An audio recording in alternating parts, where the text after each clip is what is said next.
we have reached the omega point in the zodiac, the final moment before dissolution and death and rebirth back into the beginning of the zodiac cycle. We have reached Pisces, the 12th sign in the zodiac, and she is the feminine mystic inside of you. Of course, the moon is always calling us to our inner world. She is always calling us to awaken to the immense magic of this entire universe that exists inside of us. And she reminds us that what is alive inside is actually what creates our external reality. It is what manifests our life, our world, and our personal dream of life, but also our collective dream of life. And Pisces is the epitome of that message. Pisces is the feminine mystic, the dreamer, the visionary, the artist within. This part of you is intuitive and sensitive and imaginative and compassionate. This part of you has a superpower, and that is X-ray vision that allows you to see beyond what is just apparent to the naked eye. The feminine mystic within you knows that there is a deeper truth. The feminine mystic traffics in the great mystery. When we talk about Pisces, we cannot divorce her gifts within you from the actual structure of the zodiac. So if you look at the zodiac wheel, it is a wheel like the moon cycle is a wheel. It is a wheel like the seasons are a wheel. It is a wheel like your own life is a wheel from birth to growth to death and back again. That is the zodiac wheel. And we are at that omega point, the end, where Pisces will dissolve into the horizon line, and then Aries will be reborn as the sun rises. So I spin it in this direction, in this counterclockwise direction, because that's the way that it looks. But really what it is that if we put it in our rational mind's language, then we would say Pisces is that moment of deepest depth and darkness before the first glimpse of the sun rises on the horizon. And that's the moment of Aries. That's the moment of the baby of the zodiac who kicks it off. So this moment of complete dissolution, complete surrender into oneness, this is the energy of Pisces. Pisces is the Orosboros. So like all wheels of life and wheels of the seasons and the moon, the shape is that of the snake who eats her own tail. The snake who receives nourishment from the death and the composting of the last cycle. This image seen across continents as far back as we have human art. This symbol is the ultimate acknowledgement of the bare bones basic facts of life. That the death of the winter is necessary for the rebirth of the spring, right? That the release of the human life cycle is necessary for the rebirth of the next generation. And Pisces lives in these realms. She is that part of you that longs to trust yourself. She is that part of you that can surrender to your soul. She is that part of you that longs to surrender with a lover, with a beloved. She is that part of you that is the dreamer of her life.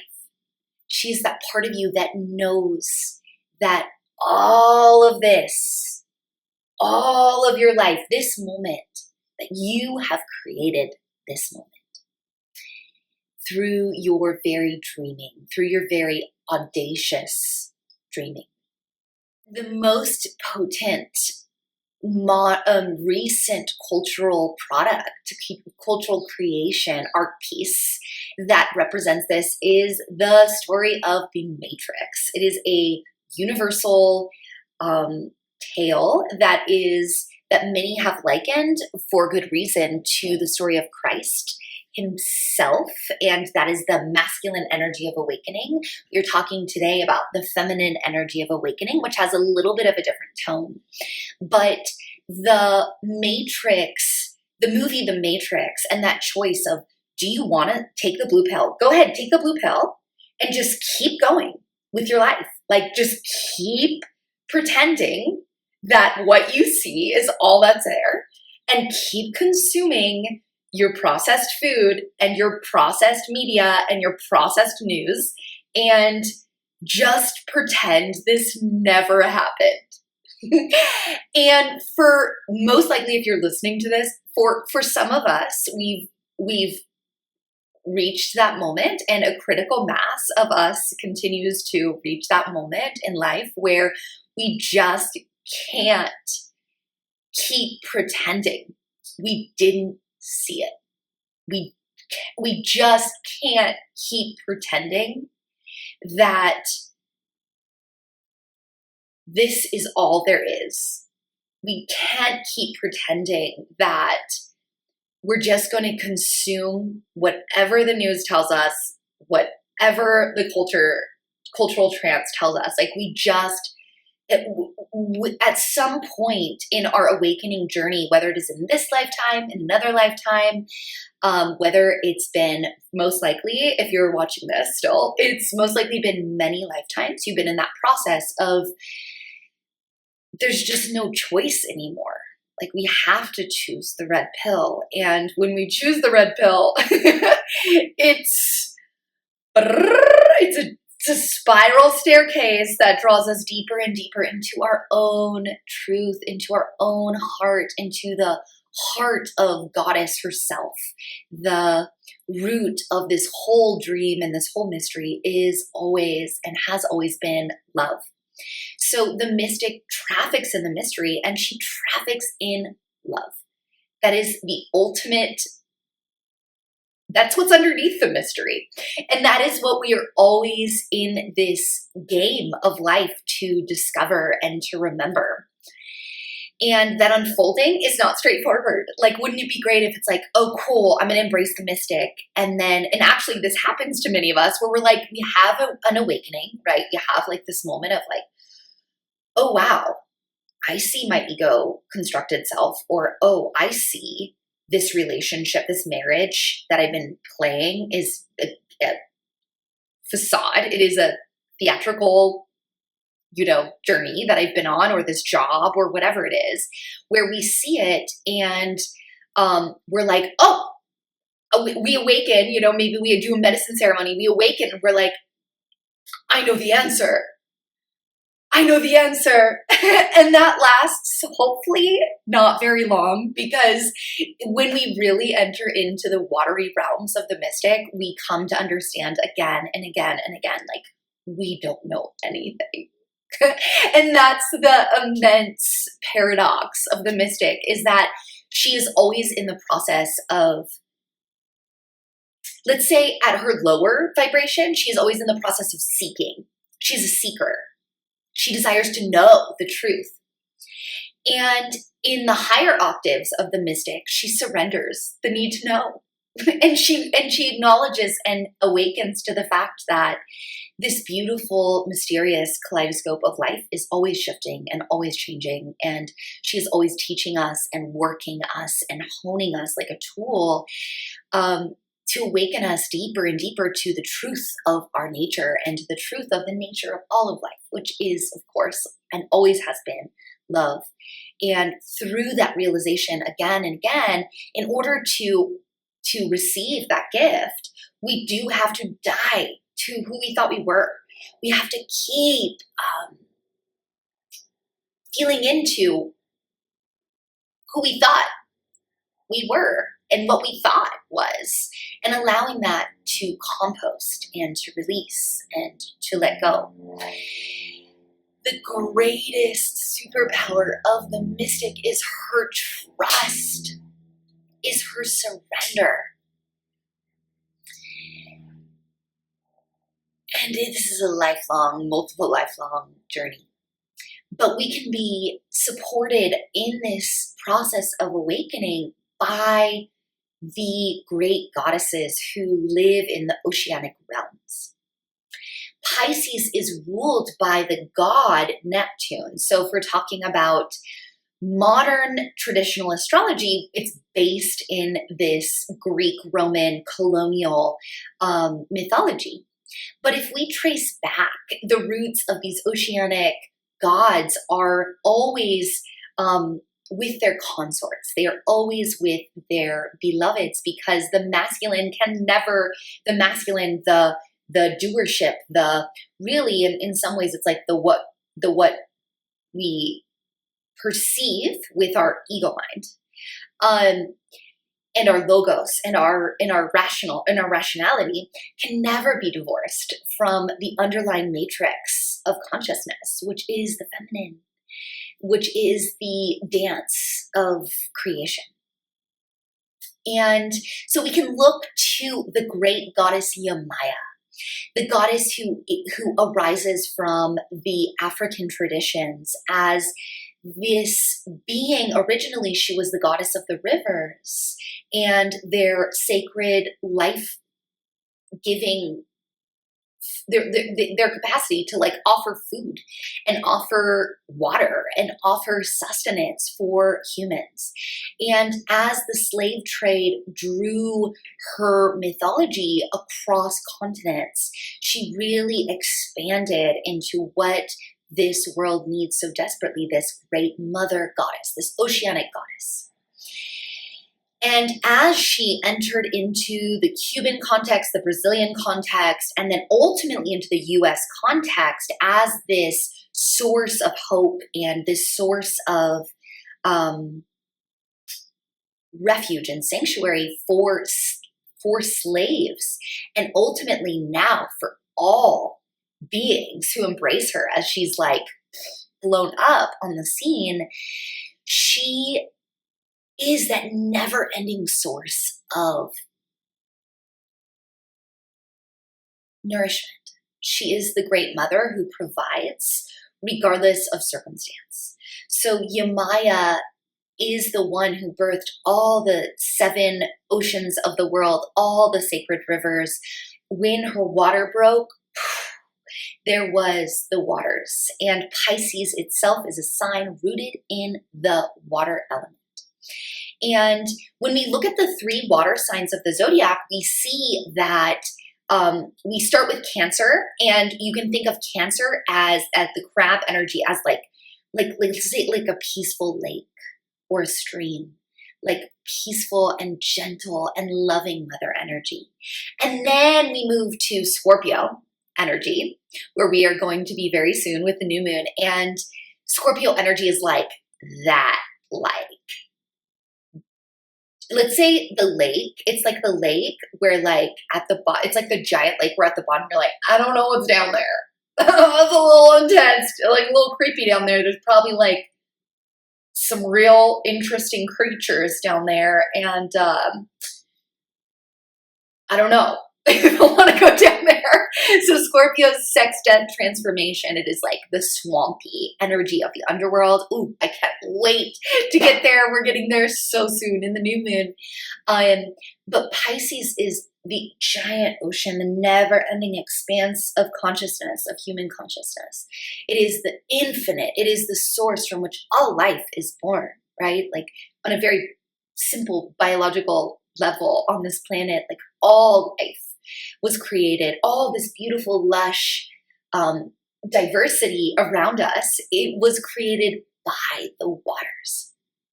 Maya is a fascinating being in that she, in one of her stories, when she's in turmoil, she flees from danger and she runs through the forest.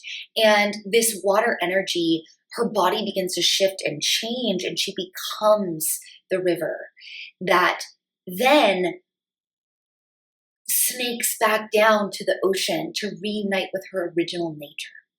So the chant that accompanies the great Mother Ocean goddesses is, "We all come from the goddess, and to her we shall return like a drop of rain flowing to the ocean." And this is what Yemaya has to share with us, that we are simultaneously one with her, that this ocean of life that creates, that is like the soupy swamp of the mystic, is the source from which all of our life is born. That the seeds of who we are now have always been present at all moments of our life and at all moments of our soul's expression across timelines and across time, and that the seeds of our future self, the seeds of our becoming, are here now as well. So the mystic is for sure, especially the feminine mystic, is like deeply in relationship with manifestation. But at the same time, she's seeking like what is the highest, deepest truth. So it's not like, first of all, to dive into the soupy, swampy, yes, swampy, yeah, like ocean, yes, deep mystery, right? Like really, who knows what's down there for sure. And also this like immense portal of beauty. Like think of the sunset over the ocean. Think of being out on a ship in the middle of the ocean. Think of the infinite, never-ending waves. Think of the way that the moon pulls the ocean and the way that they are in always deep relationship.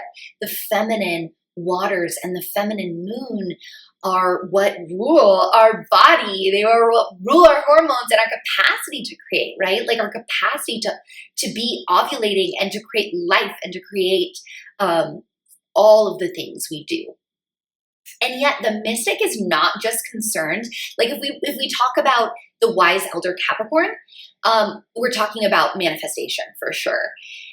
Once we get to the end of the zodiac, we're at Pisces, like the mystic is not concerned necessarily about manifesting like just for the, like her vision of service is so big, like it's so in that death portal that it's like beyond her life, right? So if we think about the life cycle mapping to the zodiac cycle, which of course it does, we are like at that moment of death where as crones, we're going to look back and we're going to see all of our life completely clearly.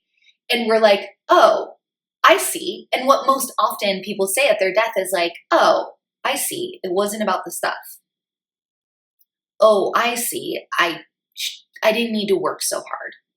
Like, oh, I see. I see those moments where I betrayed myself, and I see that that was the only mistake that I made. Oh, I see those moments where I bravely did something that scared the shit out of me, and I see like those were the moments that really mattered.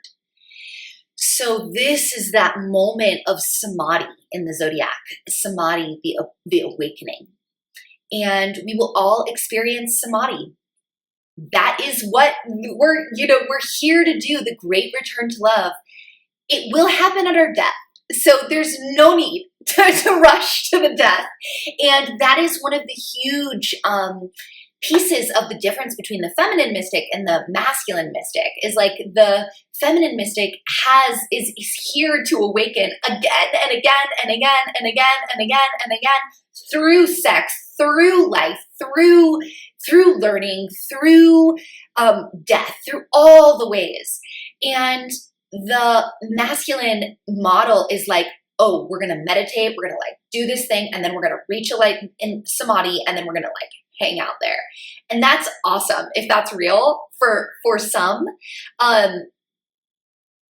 And for most of us, that's not our path in this moment, in this lifetime. And who knows about the future evolution of consciousness? It's all an ever unfolding mystery. But to bring us into our deeper into this energy of the mystic is like, so speaking of a being who's actually an awakened being alive on this planet, of which there are certainly many, not all of them have a marketing team, but this one does. So if you are familiar with Eckhart Tolle and his books, The Power of Now, The New Earth, like, I mean, what an incredible being. And just for me, you know, reading those books was such a huge part of my awakening. And he tells a story about how when he was like just fully like depressed and like mired in ego and mired in confusion and mired in delusion, he had this moment where he was in the bathroom, I think, looking at himself in the mirror, and he started talking to himself, and he was just like, he had this moment of awakening, like, first of all, who am I talking to? Secondly, like, I just walked past a homeless person on the street that I perceived as psychotic and schizophrenic, and they're talking to themselves, and I'm talking to myself. So he had this realization that the ego itself, that this constructed facade of our identity, the ego rooted in the words, in the Sanskrit, is ahamkara, or the created self. And he had this realization, like, first of all, like, the way that we perceive psychosis is very culturally framed. Like, we perceive the homeless person on the street talking to themselves as psychotic, and yet we don't necessarily perceive the constant flow of thoughts through our head as psychotic, but they are on a spectrum. And so during this realization, he said, let me quote, "I couldn't live with myself any longer. And in this, a question arose without an answer." The mystic always traffics in questions without an answer. Who is the I that I cannot live with? What is the self that is viewing the I? I felt drawn into a void, the ocean, right? I didn't know at the time that what had really happened was the mind-made self, the ego, with its heaviness, its problems, that lives between the unsatisfying past and the fearful future, had collapsed. It dissolved. This was the moment of his awakening. And this is the way, as in the process of feminine awakening, we will experience this in many different layers and many different areas of our lives again and again and again. Last year, I had a deep awakening, a deep sexual awakening that was like just dissolved everything I thought I knew about myself and creation and life. And it was like a whole new layer of expression and radiance. If you haven't guessed, I traffic in the mystery as well. And I recently had a medicine journey where I had this whole, it's like I'd been working on my relationship to money and my relationship to safety for my whole adult life. Like, from the moment I had my first little pieces of awakening, maybe like, I mean, really, how far do we want to go back, right? Because it's all awakening. It's all awakening. I would say, like, you know, if I really want to go to where my mind goes, it's like my first medicine experiences when I was in high school, or maybe like the beginning of like in my first reading, 1984, like reading these transformative texts of like seeing beyond what is just the superficial layer, like was the root. But really when I first started to awaken to like this whole construction of who I thought I was, that was just causing me so much suffering. And as I stepped into like those first moments of awakening, like that, you know, that was maybe in those years of like my early 20s was like, I just maybe started to like try to see through like my fear around money. And I just had like a journey that just dropped me in so clearly to an awakened state around safety and nervous system safety and money, that has been integrating so deeply. And like, it's a process, right? Like we awaken and then in this next layer, and then we have to integrate and we have to embody it. And here's where we get into the shadow of Pisces.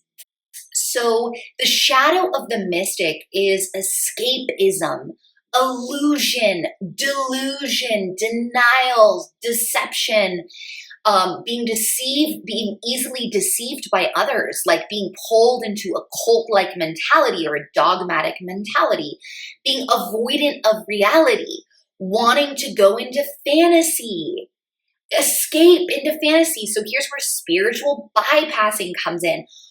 Oh, let's just live in the realm of the mystic. It's all love and light. First of all, that's not real. Like there's a wheel, there's a whole circle, and 50% of it is in the dark. There's a 24-hour day. On average, 12 hours of that is in the darkness. So in order to traffic in the mystery, we need a tool bag. We need the difference between the mystic and the addict is that the mystic has oars and a boat and a map. And the addict is just afloat in the oceans of consciousness. So of course, the realm of the mystic also contains the realm of the psychic, the realm of the oracle, like the great oracles of Delphi. And the difference between the psychic and the psychotic is the same. The psychic has an oar and a boat and a map. And that is our rooted, grounded anchor, our practice, our prayer practice, our movement practice, our lovemaking practice, our connecting with spiritual texts, with spiritual teachers, with our own discernment, right? So like we need anchors if we're going to play in this realm. And if we're going to play in this realm in a messy way, it's dangerous. Like it's genuinely, like when we enter into the realm of the mystic, we are in tricky territory. And it can become easy to be addicted to spirituality or romance or suffering. Like the other side of escaping into fantasy is like getting lost in the realm of fear. So this is a tricky piece with the schizophrenia piece. It's like, you know, what world are you choosing? And be careful, because what you choose to call forth from the mystery of the ocean of consciousness is what becomes your entire world. So are you choosing love, or are you choosing fear? Are you choosing connection, or are you choosing isolation? Are you choosing to ground into the body and to integrate your awakenings? Or are you choosing to just keep being addicted to that process of seeking? And as a result, getting lost from the heart up. Like, are you living from the heart up? Because Pisces rules the heart and the third eye. So Pisces is rooted in this deep oceanic love of the mother, but also this capacity to see beyond this life and to be deeply connected to the sky father, the cosmic stillness that can channel through our third eye, through our pineal gland, through through that process, we can just start to live from here up. And that's dangerous. And that is what is coming forth in this feminine awakening. as women step more and more into leadership in the spiritual realms, and as we claim the feminine awakening model versus the masculine awakening model, we are remembering we can't just live from here to here or here to here. Because what happens is we get lost in the delusion. We get carried away. We can become immersed in cult-like mentality, or we lose connection to the earth. We lose connection to our bodies. And this is what we came here to do. So that's the difference between masculine and feminine awakening, is like the feminine knows, like, this is what we're here to do this round. Don't trip on samadhi. You're going to get that at the moment of death. You're going to get that when your soul has gone through its karmic cycles and it has remembered fully its self as love. Like, it's inevitable. Awakening is inevitable. Like, this masculine awakening model is inevitable. Let's not race towards it. Let's appreciate this body, because when we descend as women into the body, we find the path of continuously unfolding awakening through this body, continuous awakenings. That is the model of feminine awakening. So when we enter into the realms of Pisces during this portal of the full moon, especially, dreams can be off the charts. We get intuition, psychic energy can be strong. But the tricky shadow piece is that it can exacerbate our desire to escape into that, to escape into fantasy, or even to collapse into fear from emotional overload. Pisces feels everything. Pisces is an empath. Pisces can feel like, this has been such a huge part of my journey in this lifetime, is like, I didn't even know until I was in my early 20s that I was feeling everyone's emotions all the time, and that I had no idea who I was. I had no idea what my emotions were. I was just in constant, like, ocean of everyone else's emotions. So boundaries. Yes, the ocean of consciousness is amazing. Yes, like, we can float there for a moment, for a journey, for beautiful moments of deep connection and communion. And then we integrate, we come back into our body, and we honor the ego self that actually, like, allows us to participate in this world. And in fact, right now I have my ego cushion is right here. And I actually poured some tea for my ego today. So when I teach, like, I'm just like, ego, I fucking love you. Just take a seat, drink some tea, chill. And then I drop in with spirit. I call in the directions. I call in the ancestors, and I ask that I be this hollow reed to serve. And that is the epitomal energy of Pisces. And yet we have to be grounded to play in that realm. Otherwise, we're just fucking out there disconnected from life and from other people. So we see this at the extreme in like a psychotic homeless person, right? And we see this also in the healer who can't support herself. The healer who is just so immersed in the soup of consciousness that she's always just trying to heal and serve, and she's just lost her own vitality and radiance and health as a result. So let's talk, since it's full moon, let's talk about the opposite polarity. So the full moon is in opposition. It invites us to explore not only the energy of Pisces, but also the energy of Virgo. We had the Virgo new moon. They are on an axis across from each other. They need each other to come into wholeness.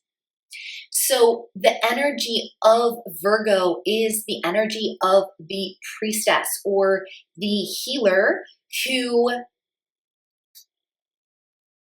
has the systems set up for healing. She is grounded. She is rooted. She is in the 3D. She is an earth element. She she is here in this body to create transformation and healing, whereas Pisces lives in like beyond this lifetime and plays in the soup of the mystery and the healing, that the high spiritual healing. So the difference between Virgo being the priestess and Pisces being the high priestess, she who's like playing in the realms of like all the timelines and all the lifetimes as the oracle. It is important to bring these into harmony. We can't just swim in the soup of the ocean all the time. We are earth beings, actually. We walk on the earth. So we got to bring the power and the potency of Virgo into our process of awakening and healing. And there's a story of Yamaya when Ogun, her beloved consort, who is the god of metal and fire and like all that is masculine, like all that is like protecting the feminine. So he flees the world, and the world is just this like soupy feminine chaos without the masculine principle. And she is like, everyone, all the gods are trying to like bribe him to bring him back. And she's like, I got this. And she brings her feminine wiles and her nourishment of the infinite mother, of the infinite lover who it can embrace in her bosom and just take into this healing union of consciousness through lovemaking. And of course, Ogun comes back. And so this is the masculine principle coming back to meet the feminine. And this is what we are invited into during the full moon of Pisces. We're invited to embrace the earth element so that we can remember that the mystic and the mundane are sacred partners. So this is a remembrance that manifestation and materialization is just a densification of consciousness. It is all a dream. That is what is known since the beginning of time by the mystics. And what manifests in the 3D is just a densification of the dream that lives in the soupy, watery realms of Pisces, of the ocean. And that everything that becomes manifest, you were just a dream. You were just a sparkle in your mother's eye, right? Like you were just a dream before you became a reality. Your book was just a dream before it became a physical thing. And like I'm in that mode right now because there's a book that is being born through me, and it is just in the spirit realms right now, but it's just a twinkle in my eye right now. But more and more as I embrace the earthiness, right, the action of like sitting down and writing the book, it becomes more and more dense until it will become a physical reality. So this is what the mystic knows, is that everything that is in our 3D reality was born as a dream. It was born as an idea. The seeds of our current self and were born in the dream. And the seeds of our future self are here right now, and we can play in that realm. The word matter comes from the same root word as mother, the birther that births from the mystic realms of the Piscean oceans into the 3D, into the earth element, into this Virgo energy. And Virgo is all about fixing the world's problems in this really tangible way, but Pisces knows that the root of all healing, be it physical healing or healing of whatever, it's rooted in the spiritual. So the question for you as we meet Virgo and Pisces together in union is, are you willing to dream your world awake? Are you willing to wake up in this dream that is your life and to take action to manifest the highest version of yourself that is desiring to be a gift to this world in service in a very real 3D way? A very real 3D way. So Shadow Pisces can really focus on what could be, should be, might be, used to be, whereas Virgo's in the here and the now. And this full presence to what is has to be supported by shadow work, by embodiment, and other emotional and somatic practices that help us to be present in our body with our emotions in this now moment versus an ego and pain body and cultural trance. In order to do that, we need boundaries. Virgo creates healthy boundaries. It's like, this herb is this herb is this healing technique is for this healing technique is for this. So that's the energy of the healer of the Virgo. And it's very much like it's bottled and boundaried, right? So let's call on that potency of Virgo in our Pisces energy, in the mystic energy, to ground the spirituality into our bodies. As we close, let's just go into how can we cultivate the mystic within. The mysticism is rooted into our intuition. And Yemaya, it is said that she gifts her children with the remembrance of her infinite love, so by placing her voice and her song into a seashell.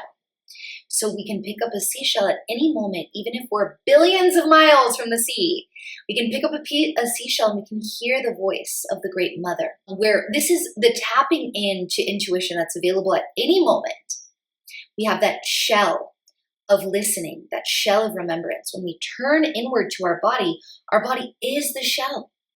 It is the seashell that carries the remembrance of our own connection and communion with the oneness of God, Goddess. And this is where we can turn within to remember the vision of what we're creating.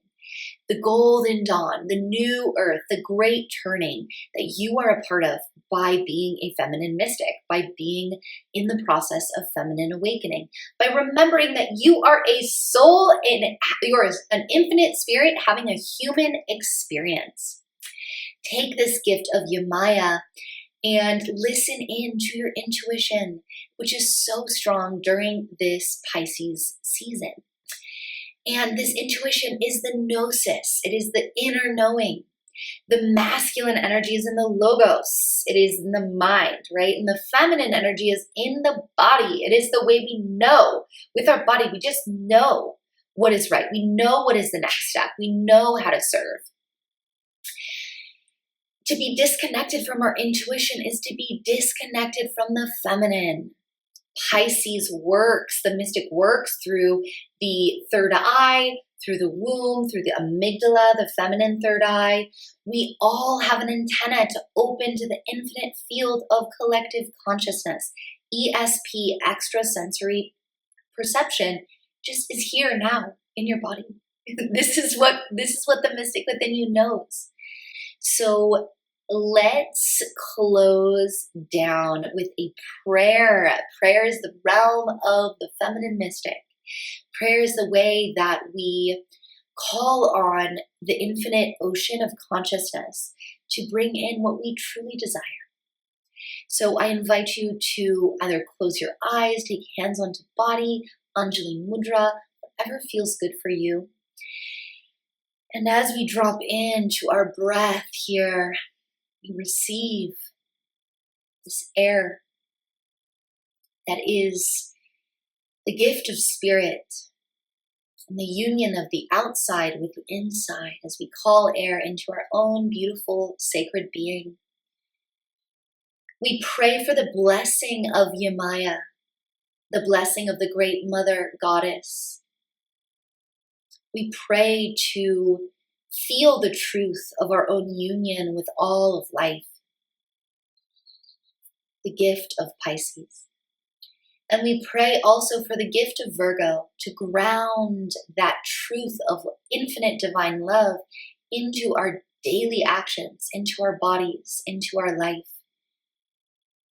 And we pray all of this is in service to the highest and the deepest good of all beings across time and space. And with this prayer, we bow to the creator inside of us. We bow to the mystic inside of us. We bow to the priestess and the high priestess inside of us. Namaste and blessed be, beautiful sister. Happy Pisces full moon. May you dance in the realms of the mystic, always rooting back into the earth and your sacred body.